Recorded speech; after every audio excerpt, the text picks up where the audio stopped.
talk about the aid packages going around the Hill. Senator Jerry Moran is the member of the Senate Appropriations Committee, which is drafting its own Israel, Ukraine, and border emergency supplemental. Good morning to you.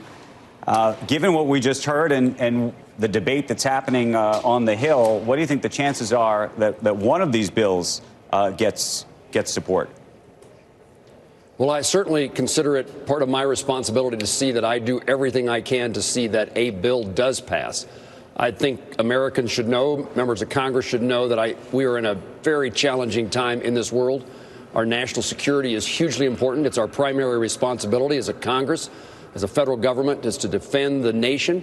And I look forward to making sure we put a package together different than what the White House sent to us. In fact, I asked for the hearings that we had this past week and will have again on Tuesday so that we could consider that Congress could do its job. The Appropriations Committee could do its work to make sure we get a bill that is as good as we can get and will pass both the House and the Senate. This is important. Our nation's future, our freedoms and liberties are at stake. I think this is one of the most consequential votes that me and my colleagues will have to address. Can you speak, though, to the bill that Mike Johnson put together as it relates to its support for Israel, but its effective defunding of the IRS and that CBO score that effectively says you're going to be bringing in less money, not more? Well, Congress has overspent. The president has proposed way too much spending over a long period of time. It's not going to be solved in this bill. And if there are offsets that make sense, they ought to be reserved for our normal spending process so that we pay for the things that occur in an annual appropriations process and not now at the moment in which, again, our country's future is at stake, our role in the world is determined. And if that's a good offset, save it for all the other things we could offset at a later date. My best guess is that if a bill does come from the House, that it will be replaced. There'll be a motion to amend, to substitute, and a Senate version of the bill will replace the bill that comes from the House, and our bill will be much more all-encompassing. And at the moment, the issue that we're most directly involved in is making sure that there are policy changes at our border, particularly our southern border, not only just resources, but to make sure the actual laws change so we don't have the continual demand for people to cross our border illegally. All this needs to go together with a package that includes Ukraine and certainly replenishing our own military supplies here, as well as strong support for Israel. Senator, so that's the big question. How clean, if you will, do these bills need to be to get the support? Which is to say, you know, I think some people looked at connecting the IRS issue and Israel as something that was being conflated or taken advantage of. Then there's the question of if, you know, putting Ukraine and Israel together should even be the case. But then there's the question of if you add immigration, you can make an immigration argument probably around safety in the United States. So maybe that actually makes sense. How do you see those sort of lines in this debate?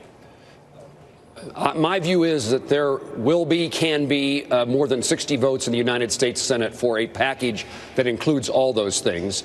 And I would say that border security that you mentioned specifically, it is a national security issue. It's also an opportunity for the politics to come together to get the 60 votes in the Senate and potentially pass in the House of Representatives. So the border issue has national security importance.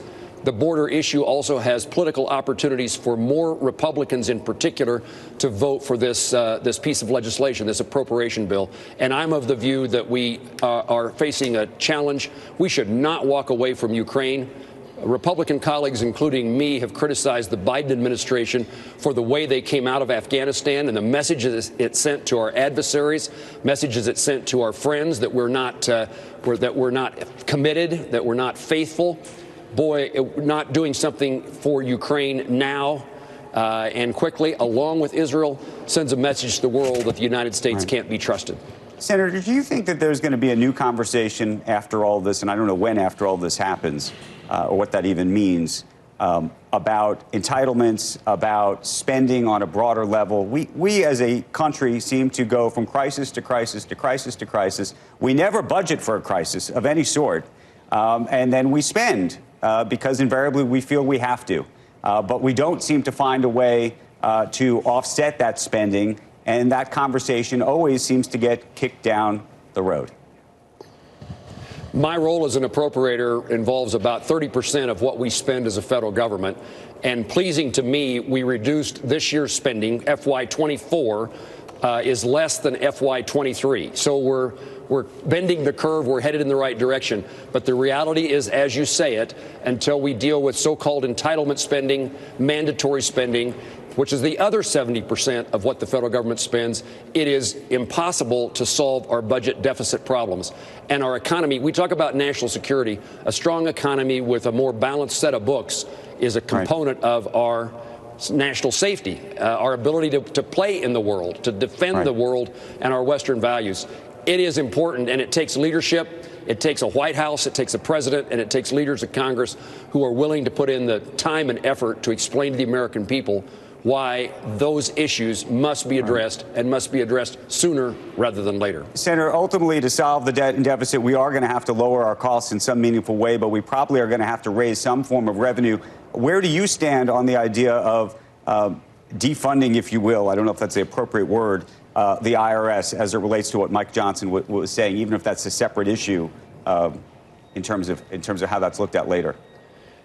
Well, my view is that IRS employees are important to collect taxes, but we want to make sure that it's not necessarily the number of employees, it's what the employees are doing. And if they're out there searching in a political way, as we've seen evidence in some past administrations in which they're looking for an opportunity to attack someone and their taxes because of their political contributions or views, that is absolutely off limits. It's also about absolutely. what they do. Weaponized. I think it's very hard to disagree with that. The question is there a way to have enough folks in the IRS to collect what we're properly due without a political overtone? I agree. Right? Senator, have you heard the expression, show me a man and I'll show you the crime? That's what I worry about. That if you get 80,000 of those guys, I mean, they'll be done with the billionaires quickly, and then it's going to be everybody else, and they'll find some.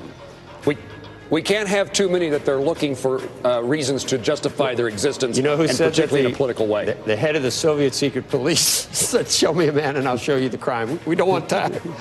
Senator, we very much that. appreciate having you. Look forward to talking again very, very soon. Squawk's coming right back. Thank you. Thank you.